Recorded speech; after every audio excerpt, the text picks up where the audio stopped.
Yeah, some controversy a couple of months ago about a particular cover of a Batgirl comic. So you know how every month sometimes I'll have variant covers where all of this month all the DC covers will be bombshell variants, and so they'll all look like they're all like some 1950s side of the plane sort of thing. One month they all had Joker variants, and so it all looked like Joker like pranked the front covers of things, or he was hiding in the background of every cover of a comic book. And there was a Batgirl cover where Joker was covering her mouth, and I don't know if he was like holding a gun against her head or something like that, but it was very menacing and threatening, and was a nod to The Killing Joke, where Alan Moore's comic where Joker shoots her in the spine, and that's what started the whole Oracle thing or something like that.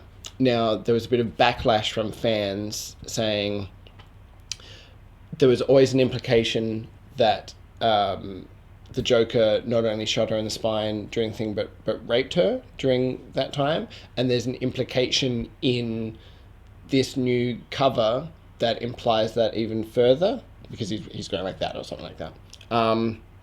And fans were saying with this new mood of Batgirl, there's very sort of like happy and you know, I'm going to go and fight crime and stuff like that. It was very, very out of step with that, and was a trigger warning for some people, and they thought it went against the grain of what the new Batgirl represents.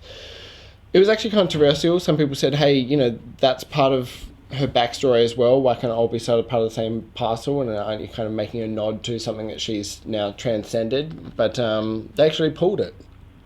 Not because they thought they should or anything like that, but just due to fandom, which I actually appreciate. I think listening to fans, especially in the comic book universe, obviously when you're making a film, you've got filmmaking rules you've got to abide by, and you can sometimes listen to the yammering of comic book diehard fans isn't necessary. But yeah, when it boiled down to listening to teenage girls and what they wanted out of their Batgirl, I can see how the cover wasn't appropriate. Yeah.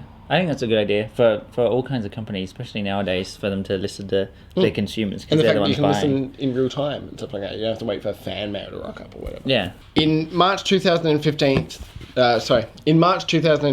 DC Comics released a sneak peek at a Joker-themed variant cover drawn by artist Raphael Albuquerque for issue 41 of the comic Batgirl from the New 52, created as an homage to Alan Moore's iconic 1998 graphic novel The Killing Joke.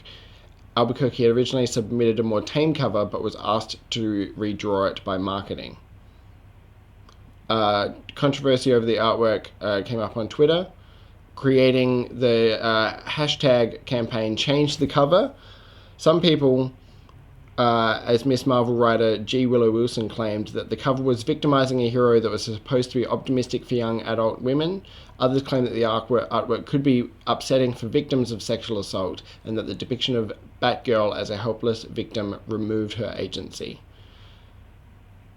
So, I don't know, it's interesting, because, I mean... So what does the new cover look like then? Well, that was the one that they asked to pull. Yeah. And while there's nothing in there that really implies...